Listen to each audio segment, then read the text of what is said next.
So, just to get started here, I know that many of you are probably familiar with us, but for those who are not, this webinar is being put on today by the Northwest Fire Science Consortium. We work to accelerate the awareness, understanding, and application of wildland fire science. And we seek to connect managers, practitioners, researchers, local communities and collaboratives, landowners, anyone else who has a need for wildland fire science for managing their land or anything else. We have a great website which we keep up to date and put all of our resources on. You'll be able to find this recording after once that gets posted, as well as the syntheses that we have, including the one that we'll be sharing about today. That's on our webpage. So EJ will be dropping links to these resources in the chat. We have also research briefs as well as syntheses, and we do a lot of other outreach via in-person meetings, conferences, workshops, and that type of thing. So the Northwest Fire Science Consortium is part of a national network called the Fire Science Exchange Network. There's 15 of us, and so if you're calling in from somewhere that is not the Northwest, the little purple pink in the northwest corner of the map here, and wondering if you have a similar type of an exchange for your area, you do. The entire country is covered by one of these, so you can find it on there, and you can follow the link on this page to the Joint Fire Science page, to the Fire Science Exchange Network, and learn about all the great work that all 15 of these exchanges are doing. Overall, these regional boundary spanning organizations aim to increase communication among managers and scientists about fire and fuels. And we seek to meet the needs that exist in those areas through those efforts.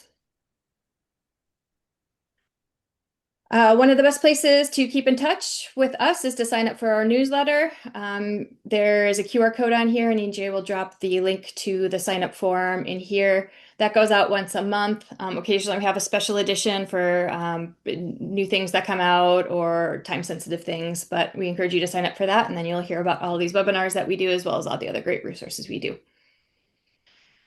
And finally, I just wanted to highlight one particular thing. If you haven't seen this yet or aren't aware of it, we are helping to put on this event in the Gorge. It's the Adapting Together workshop. It will be at Skamania Lodge, and it's happening the first week of March. And here's some links to it, to QR codes on here. And I think a lot of folks who are on this webinar today would be really interested in attending this workshop. It's all about shaping the future of fire in the Northwest, and some bullet points and questions on here that you could see is what we'll be talking about. And so if you're interested in that, please do register. Early bird registration is until the end of this month. So get on there, and there is the federal per diem rate is active at Skamania Lodge if you book through them, all of the things. So we hope you'll consider attending this.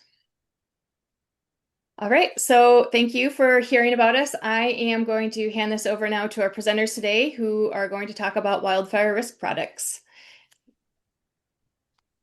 Good afternoon, everyone. I'm EJ Davis. I'm with the Northwest Fire Science Consortium and director of the Oregon State University Extension Fire Program.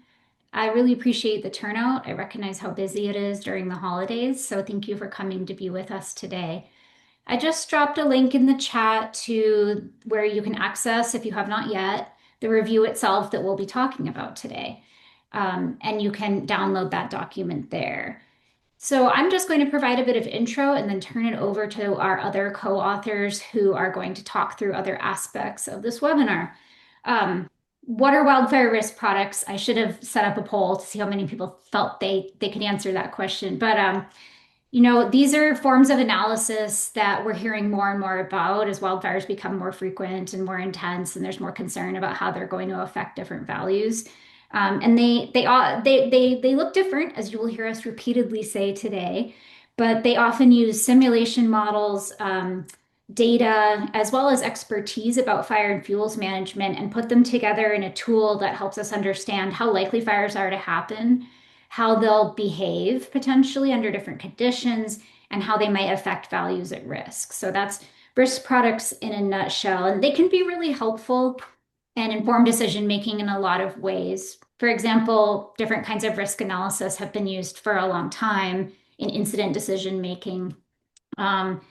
They can be sort of a boundary spanning process or object that bring different partners together and develop new plans and strategies. They can help define what's important, what's valuable, what do we care about in an area. They can help with development of priority areas and projects. They can help, this is especially important nowadays, make decisions when resources and capacity might be constrained and we can't implement or plan what we want to do everywhere at all once. And so they can really also help inform community discussions about where the community feels it's at risk and what to do about that. But also, wildfire risk is, of course, controversial, and that's probably why some of you are here today, because you know what a hot topic it is. In part, this is because it's so complicated. So risk is there's no single definition of it, and it's also ends up getting used alongside and interchangeably with other terms. And so, given this complexity and given the way that risk products are making the news more and more and becoming more awareness of them is increasing in people's lives, we wanted to provide a technical review that would really walk through some basics to help understand that. And we're motivated by the fact that we wanted to do this review because we want to talk about openly how different products will provide different results. They'll say different areas are high risk because there's different technical inputs and methods that underlie each product. Not all products are created for the same reason or created in the same ways. They take different approaches to how they'll value the values within there, and they'll use different data and different types of documentation.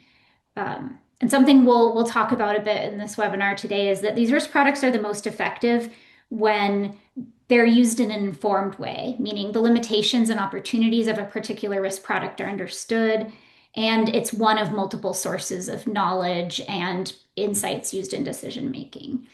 Next slide, please.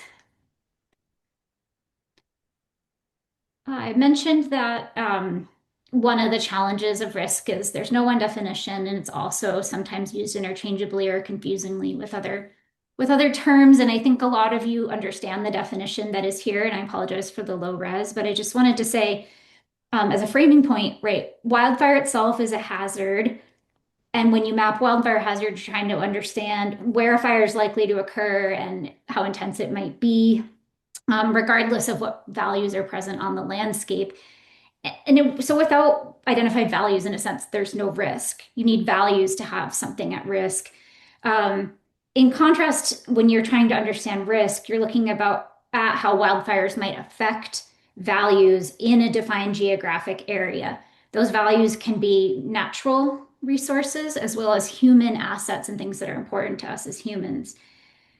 So that's really important. Next slide, please.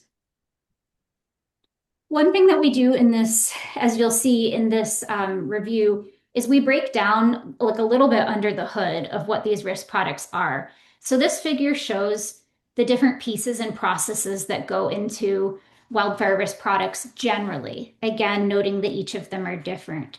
So there's identifying the values at risk, and then there are different fire metrics that are used to identify how fire is going to behave, how often it's going to occur, how intense it's going to be, et cetera. And so these fire modeling decisions and data sources are laid out here. And a key aspect under this hood of risk approaches is how the fire's impact on values gets estimated. So that's something we're going to talk a little bit more about. Next slide, please. Just want to say why we did this review again. We did not do this review to say, here's how you figure out which product is exactly for you, or tell you to use one or not another one, right? Those are locally contextualized decisions that folks need to make. But we hope that this will help inform some of those decisions. So we wanted to describe the basic components that go into most wildfire risk products. We wanted to actually break down the differences in the technical information behind the product. So some of those things I just showed that are under the hood.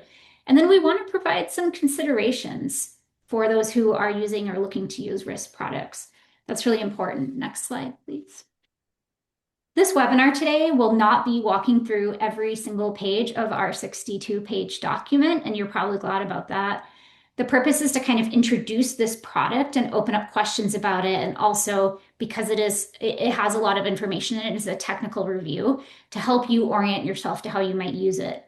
So we're going to make sure we share the methodology for creating it. We're going to talk through how you can use this document and how to navigate all the different tables. We'll spend some time on the section in there that is what are these considerations for using risk products. And then we'll finish with hopefully a fair amount of time for what I call Q&D, questions and discussion. With that, I'm going to hand it over to Anne, and thank you so much.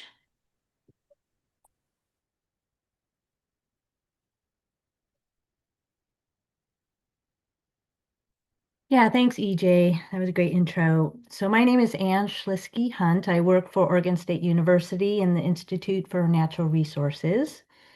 And I'm going to talk a little bit about briefly the methodology we used and then how to use the document.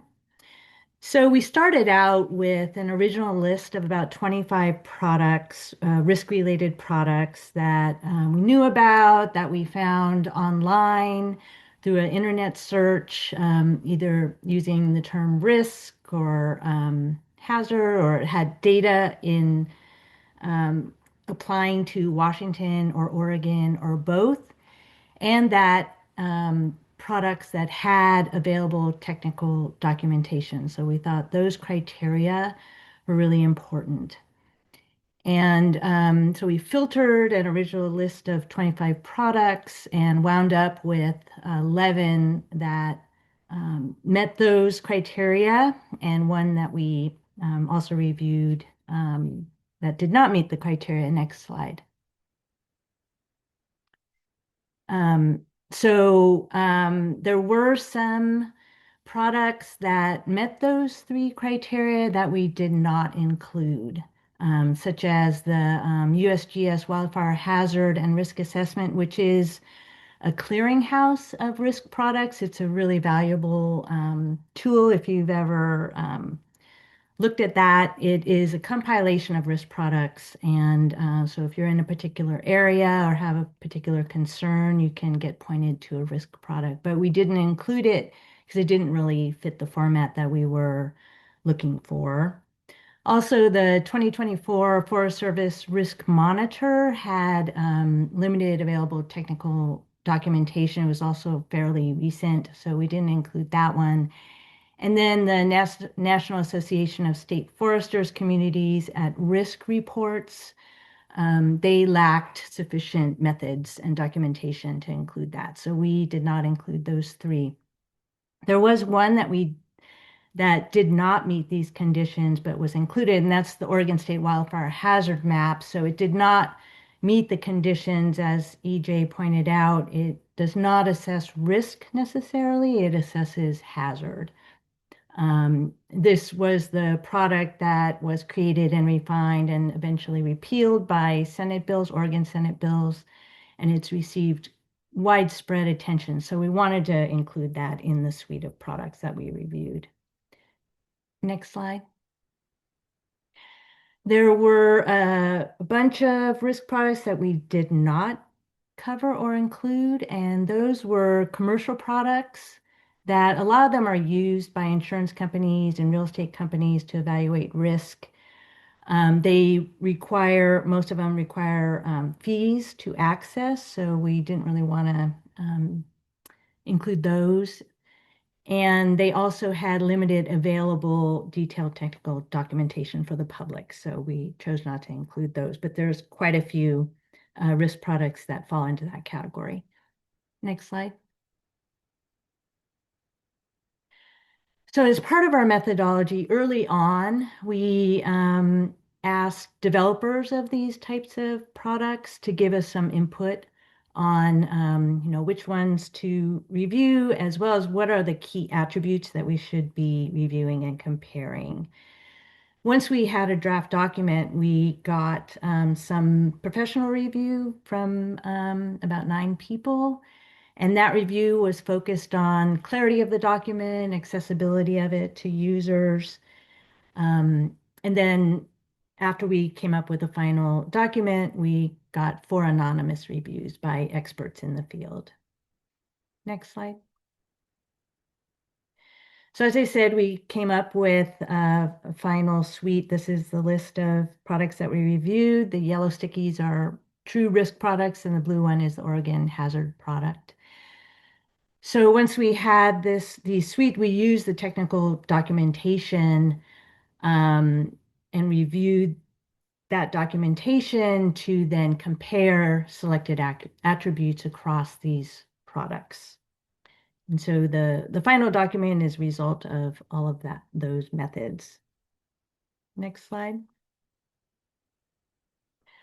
So how to use the document. Number one, I just want to say right off that even if you're considering a risk product that is not within the suite of products that we reviewed, we think that this process and the information that it presents is useful, even if you want to review a product that's not reviewed by us. But the format can be useful to you in terms of how to compare other products.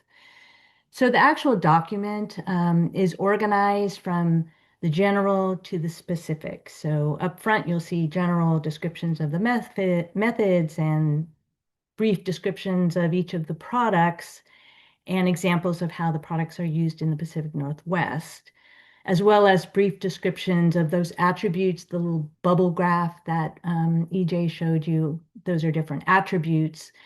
And so we describe those briefly. And then considerations of what you should be thinking about when you're considering different risk products. We also have in each section call out boxes to provide more information about certain concepts or ideas. And then we have a summary table of comparisons across a small suite of attributes that help to distinguish between them. But the bulk of the document is by far these 15 comparison tables, and they're listed here.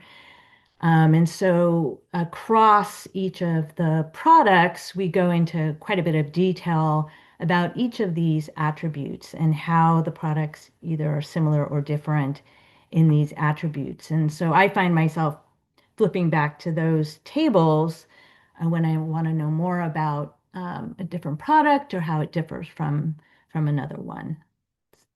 Next slide.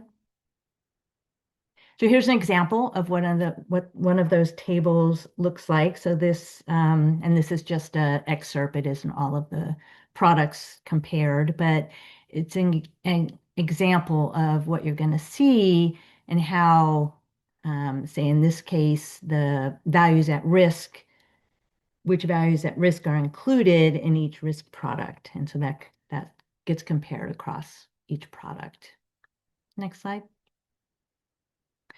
We also have included a couple of appendices. One of them is a glossary of terms because, we found that there's a lot of complexity in terms of terms, and we wanted to make sure that we had defined most of the technical terms that you will find in the document. Next slide. And then second appendix goes into more detail if you're really interested in getting into the detail of the methodology, then you can go to this appendix, and we call it methods in a nutshell for each risk assessment. So you'll find much more detail on the methodology that goes into each product there. And now I'll pass it to Anna, who will talk about considerations for use of these products. Thanks, Anne. Hi, everyone. My name is Anna Barrows. I'm a fire scientist with Washington DNR with the Forest Resilience Division. So thank you for setting up context to this point. The considerations for using risk products is really a section that is meant to help you think through the kinds of questions and trade-offs that often come up when you think about using a risk product or you're considering multiple risk products. These questions are exploratory. They're intended to spark reflection instead of giving you a definitive answer on which product to use or whether a limitation is a deal breaker or not. And while this was pretty much written based on the products we reviewed, and there are points in those considerations where we connect to specific products, we do think that these considerations apply more broadly. So you can use these to ask questions, compare outside of the list of the 12, 11 products we have here. This is not an exhaustive list of considerations. And I think the more you work with risk products, the more you'll realize that. And if you continue to go down the rabbit hole and get really curious, you'll find more things. Think of it as a starting point that comes that reflects our perspective after, reading these documents, doing the synthesis, and working for several years now in the risk field and helping people use risk products. And that's a really important point. The consideration section it's really our perspective. So unlike the rest of the document, which is really anchored on how each product describes itself, the wording that the developers used, it's really us pulling from different technical documentation and different metadata to put it all in one place. Considerations are really what we would like you to think about as you are thinking about using risk products. So it's a combination of experience, but also, things that just emerge as we were doing the synthesis. So in many ways, well, I guess in one way, this is us saying, here are a few things for you to think about as you plan to incorporate risk into the work you do, how these considerations apply. That will depend on your specific use, and that is for you to sort of decide and assess.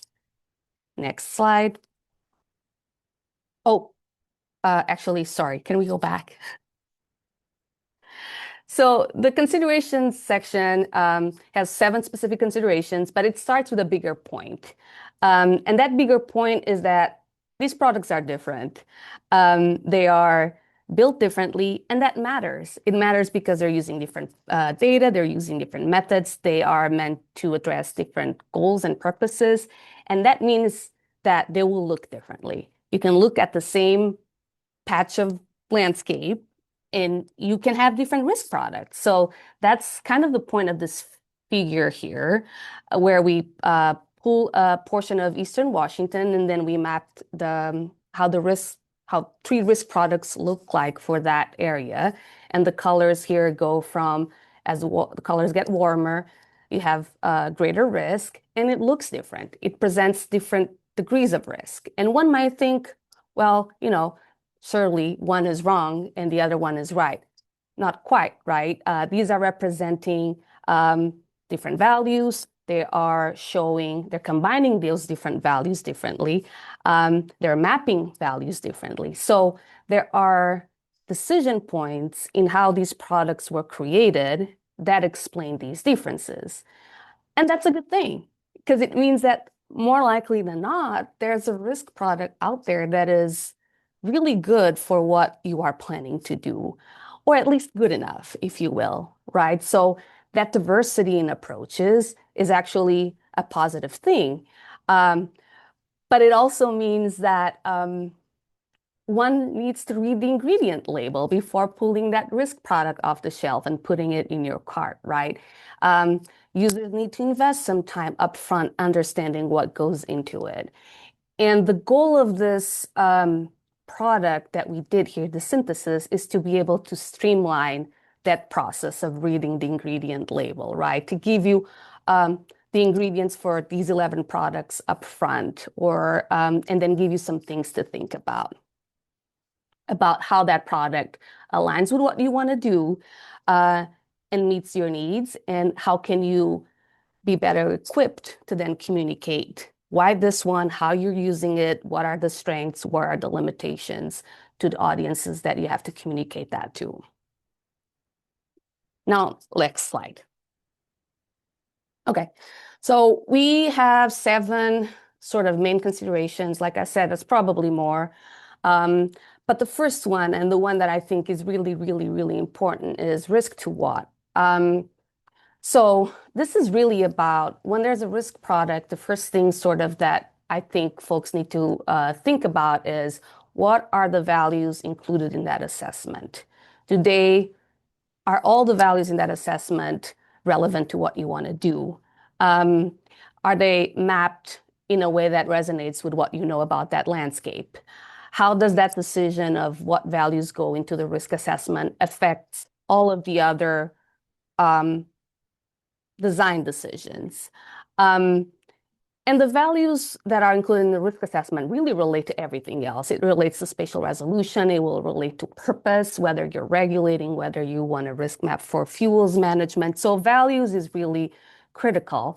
And if anything, the goal is for folks to question what's in it, how are they integrated, how are they weighted, and do they align with the values that I care about and the values that I want risk for and the values that I am managing for.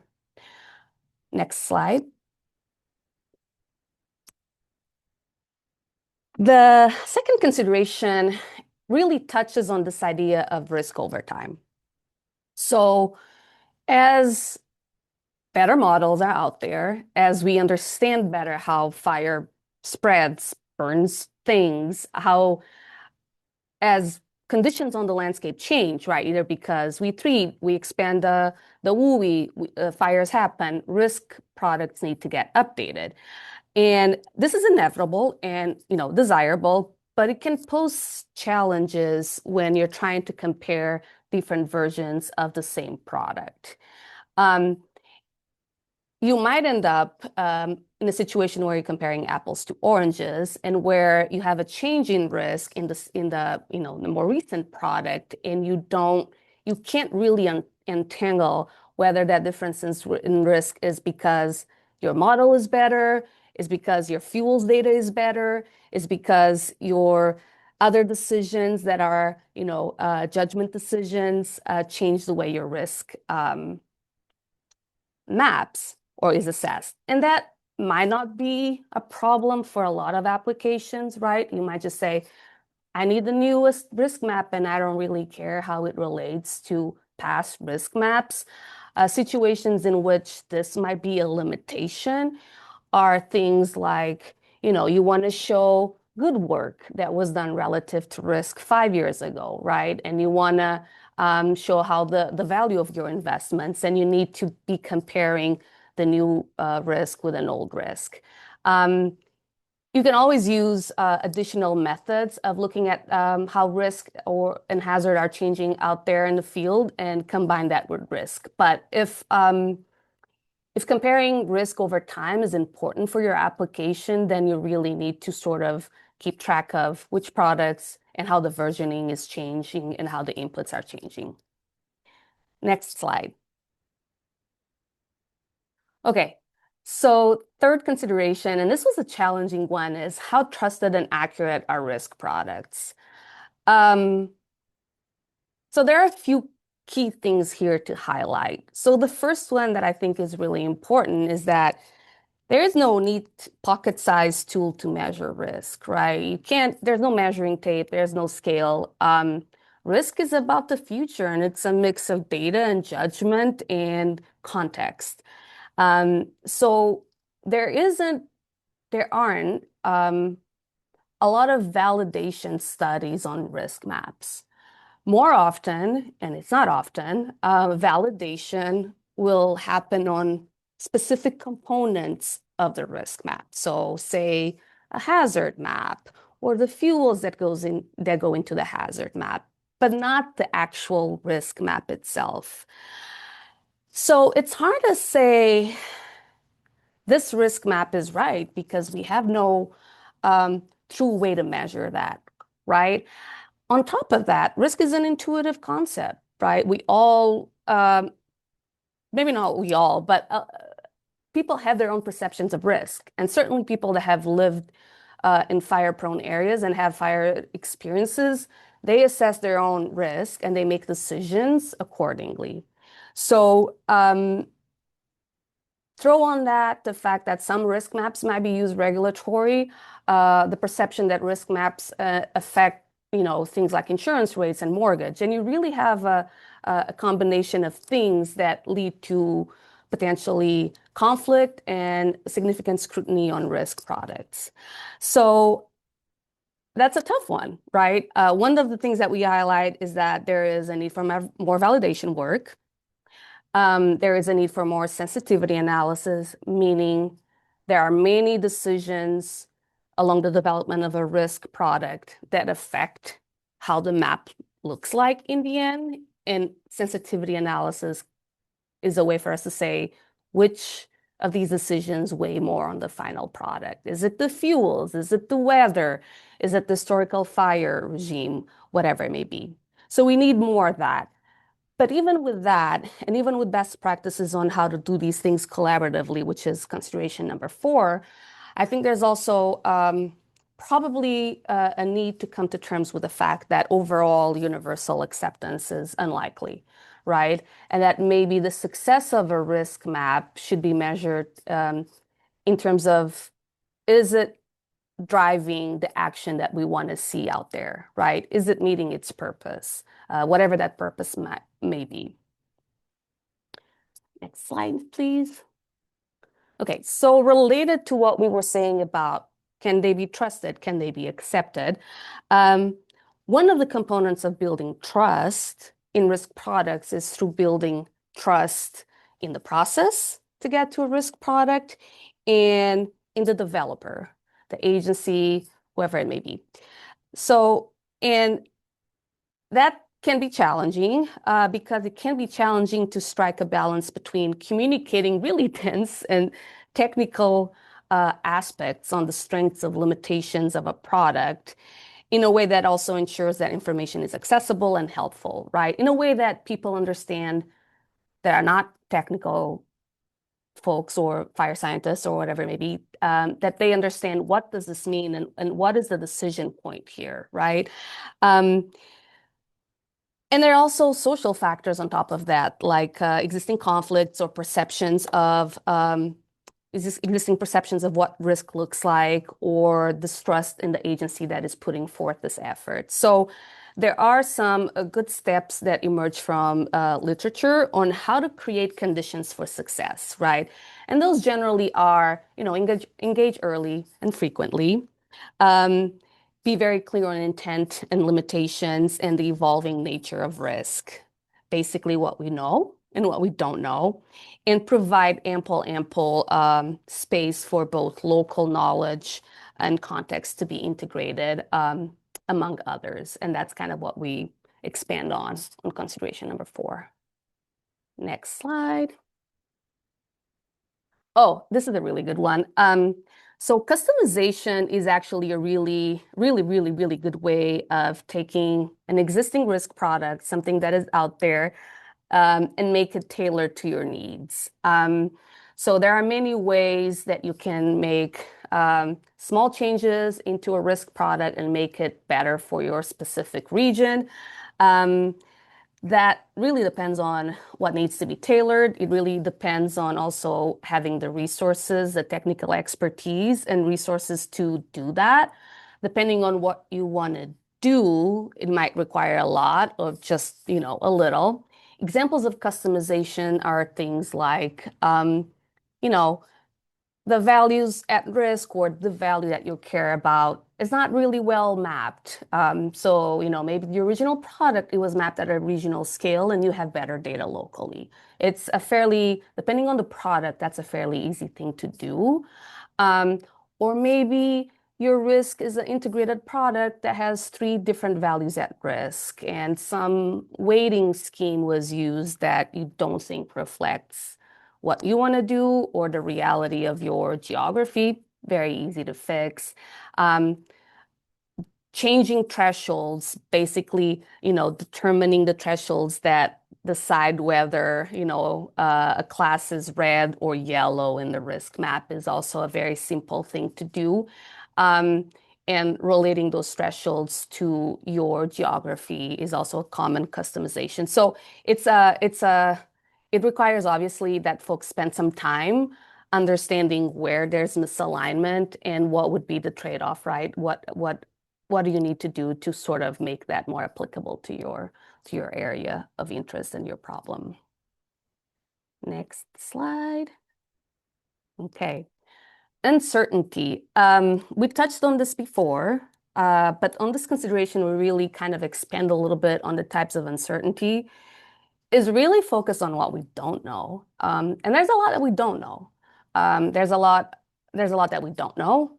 There are things that we know and we can't model. So this consideration really just talks about uncertainty, and how I guess we make a case that perhaps we need to do a better job at communicating the uncertainty of these products, right? Being a little better at saying, here are some of the do's and don'ts. Here are some of the limitations, the things that these products can't do. Um, but we also make the case that uncertainty or the lack of definitive knowledge, especially when we're dealing with wildfire, which is inherently uncertain, and when we're dealing with the future, which is the whole point about risk, it's always going to be a little messy. It's always going to be uncertain. So there's no perfect information. We will get better. And the way to get better is to make decisions and monitor and expand the bubble of people that use it and that have access to it, to mitigate some of the uncertainty that we can mitigate with the understanding that there's a degree of uncertainty that we cannot exclude. Next slide. Okay, so we put the data limitations at last, and because it's such a long consideration. And honestly, it really should be what are some of the data limitations, because there are more. There are more. And we really here just focus on some of the higher level ones, right? So we focus on limitations associated with fuels, fire occurrence, and weather data. There's more, I'm sure. But the point here was kind of the ones that, in my experience, practitioners and folks trying to use these products can relate to more, and they can kind of compare what the product does and uses with their understanding of reality. So we focus on fuels, fire occurrence, which is the fire history that informs a lot of the fire modeling that goes into the risk, and also the weather data that goes into the fire modeling that goes into the risk. So data isn't perfect, and that's another thing we can't escape. And the section is really meant to highlight key limitations so that users can relate that to their goals for how they want to use the risk product, and then understand which ones are deal breakers and which ones are acceptable simplifications. I was, as a side note on data, for example, and sort of how you might think about those things. I was in a meeting last week about modeling wildfire in the gorge, and the land manager I was talking to told me, we need to get the wind right. This is the gorge. We need to get whatever we do, we need to get the wind right, right? And the point of the data limitations, it's to highlight some of these, and then for users to determine what are the things we need to get right. And if we're at the limit of what the data can do and the modeling can do, then we need to be very clear about that, and explaining those limitations. And I think that's all I have on the key considerations. So it might be time for questions and discussion. I just want to acknowledge, we mentioned at the beginning that both the users, kind of practitioners who helped advise us on making this review, even though it's very technical, accessible to kind of practitioner audiences, and then those who have developed these risk products and the review they gave to ensure that our content was technically accurate. Autumn, as always, provides really great design and layout for the Northwest Fire Science Consortium products. This was made possible by funding from the Joint Fire Science Program for the Northwest Fire Science Consortium. And then I also want to especially recognize Anna and Anne for the extensive amount of professional experience, judgment, and going through hard questions, thinking about how to develop this wasn't easy. And so I want to acknowledge them for the leadership they took in this. I'll hand it over to Patrick for some Q&A. All right. Yeah. Thanks, everyone. Thanks, Anna and everyone. That's a great presentation. My name's Patrick. I'm with WSU Extension, and I work with EJ and Autumn for the Northwest Fire Science Consortium as well, and played a small role with this publication. So yeah, I'm going to facilitate the Q&D, as EJ put it. So please remember that you can type away your questions into the Q&A function rather than the chat, and I'll keep an eye on those and we'll check them off as we go. We've got about 15 minutes here, so there should be plenty of time. Um, so starting with our first one from Colin. Hey, Colin. As our literacy of risk improves and the community chooses to swap risk assessment products for a better fit, using Anna's analogy of the grocery store, like changing brands or going vegan, for example. How do you crosswalk from old products to new? Anna, I feel like that's a good question for you, if you want. Well, I don't know. I don't I don't know that you I don't know. That's the true answer. I think we are wrestling with that right now, right? So we have done a lot of work using the 2017 version of the PNW QWRA, right? And we've done a lot of work, investments in forest health work, and we would like to show how risk is changing after we did all of those. And we find ourselves with a new QWRA, and it's a apples to oranges type of comparison. So I'm not sure there are easy crosswalks. And I think users, that's probably a consideration when you're going to switch, right? Um, I guess right now where I land is I would probably not try to show changes in risk in terms of a product, but I would, would do stand monitoring.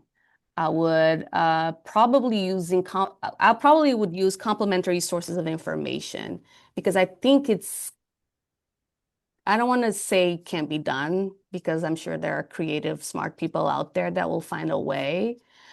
But I haven't been able to crack that nut of how do you combine, how do you adjust, okay, to explore that analogy to that. How do you train your tummy to not be upset when you change brands? You might just have to do it slowly and just prepare for the worst. I really love the way this analogy is carrying. Probably should stop at some point. I think it's great. Yeah, no, great point. I don't know if Anne or EJ have anything to add to that, but I hopefully too this publication will give people an opportunity to dig into the details of each of those products and at least have an understanding of those different products' strengths. So it won't be a perfect crosswalk, but it could maybe help you understand what each product's emphasizing a little better. Anne?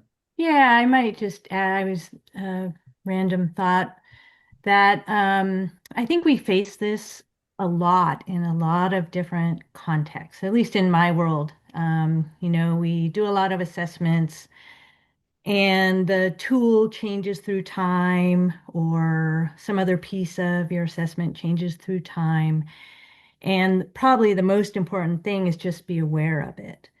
And so, I've done assessments that say, well, this is what it looked like at time A, and this is what it looked like at time B, but, and then there's a list of things that you say, but, the methods changed a little, so keep that in mind, or, the classification of diameter changed in through time, or whatever, and just being aware of that so that when you interpret the results, you kind of automatically have a little bit of confidence interval on the ultimate conclusion.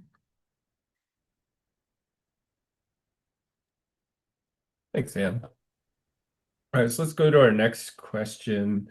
Um, it's a little bit long, so bear with me. Was there a review of the risk products or analytical methods used in CWPPs, that's Community Wildfire Protection Plans, in Washington and Oregon? If so, were there any recommendations for improving CWPP or municipal level risk analysis. And I think I'll stop there and give that over to, I don't know, Anne or Anna. I don't believe that we really dug into CWPPs as a part of this process.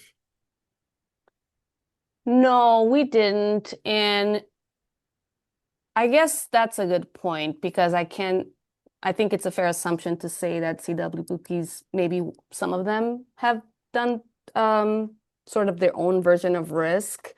Um, but we didn't, mostly because it didn't show up as as an individual product that was developed and out there for multiple users to kind of use. And I don't know, EJ, if you have anything to add there, or Anne.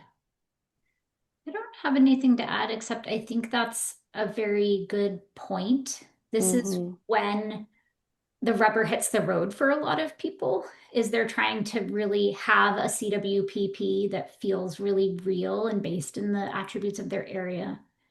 And so I hope that we could keep talking about this and how this could be improved. And this also comes up when folks are applying for like a CWDG grant, Community Wildfire Defense Grant. Yeah, and the final part of the question was, do you see a future where risk maps or products are developed based on specific values, or are there any examples where this is already done? Uh, it seems like most of the products do a mix of values. Um, I want to say, I don't want to be wrong, but I want to say that Chelan County was working on combining, um, sort of making their own combination of values at risk. At least I had a few meetings a while back about that. And other folks that I've talked to throughout the work here at the DNR that have expressed sort of the idea of, use hazard from core layers, but then the selection of values at risk and the mapping being very driven by their own mapping where the values are. I don't know whether those efforts came to fruition, but there's definitely an intent, or at least interest, I'd say, out there for folks to do their own custom risk maps that just reflect the values that they are managing for. I do see some people putting questions in the chat. I will try to get those, but if you want to get them addressed in order, try and put them into the question and answer box. I know that's a little confusing, but I will try to get to all of them. Just trying to make sure I do them as they come in. So the next question here is, are you aware of approaches for evaluating critical values at risk that summarize by value the effectiveness of mitigation actions in reducing fire risk? I'm not really familiar with the phrase critical values at risk. It's all it's capitalized, so I assume that's um, some lingo I'm not aware of. Uh, if I'm understanding correctly, um, the only thing that I'm aware of, and I'm not super aware of, this is sort of high level understanding of what the intent was or is. The Forest Service Risk Monitor 2024, my understanding is that it's meant to assess risk. So there's, let's say, an initial risk map, and then there are recommendations of where to do work. And then that work is implemented in a modeling framework, of course. So there's fuels reduction, fuels management work that is done, and then risk is recalculated on that treated landscape. So I don't know that they would summarize it. The final product will be, delta as in change in risk by critical values, or if they just do it at the landscape scale. My understanding is that is one of the places where folks are actually modeling, um, what you get for your risk mitigation efforts. Uh, Anne or EJ, I don't know if you have anything to add to that. Reese has a follow-up question as well that I can jump I to. do. I do.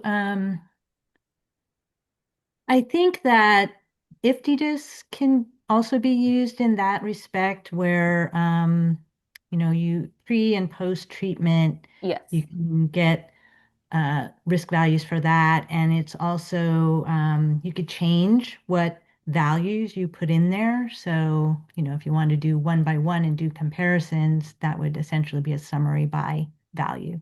Yep. Yep. And that is, in terms of the tools that we review, it is the only one um, that allows for that, customized risk product where you select your values and whatnot. So, each user would have to run the analysis. But yeah, that is a good call.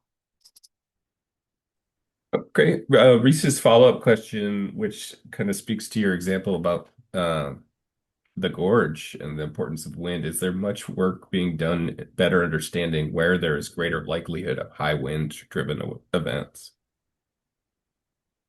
I think Hmm. yeah.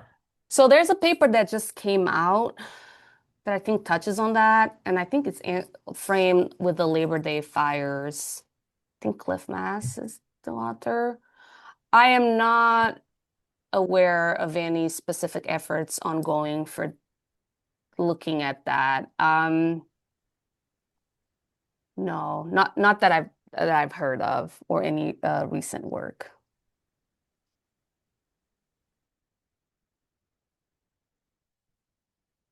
Okay. Yeah, well, we're getting lots of questions. This is great. Let's see, we've got 5 more minutes. I think we've got time to answer a couple more. Let's see. An anonymous attendee asks, could you elaborate more on the choice to include the Oregon State wildfire hazard map and describe the differences between hazard and risk? Because we focused on risk products. Did these become noticeable in this analysis and review?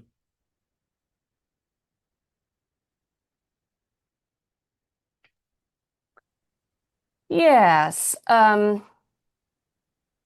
Well, I think the main reason, and I'll speak for me, and we debated this quite a bit, and others can add, is that it's in the end, the intent here was to create a resource that helps PNW managers navigate the landscape of products, right? And yes, the hazard doesn't really fit the parameters that we initially set up, but it's too important to just not include. So we broke a little bit our format there, but I think with good reason because it was important for us to explain um, kind of how it compares to risk and how it's so similar because it basically borrows from a lot of the analytical fire modeling work.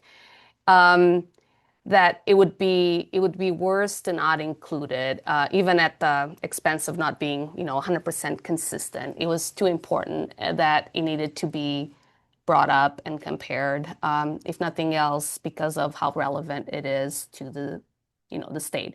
And yes, it's an Oregon product, but it kind of, in my opinion, sparked this bigger conversation about risk, right? Um, and the distinction between hazard and risk. So it was it was important that it would be included because of that. I would just add that being in Oregon, that um, this strongly motivated me to want to try to create something like this because regardless of whether it was a hazard or a risk product, it raised just many questions. There's never been this level of public interest and attention um, to risk assessment and understanding hazards. And so seeing it as a real opportunity for this paper. And did you have something to add too? Yeah, EJ kind of covered it too, but I agree that by including it, while we hemmed and hawed about whether to include it or not because it didn't meet the criteria, it was important to help clarify the difference between hazard and risk. And because that hazard map was confused with risk. In my world, my other life is in orcharding. We have pear orchard. And when that map came out, there was a lot of concern within the orcharding community about what it was depicting.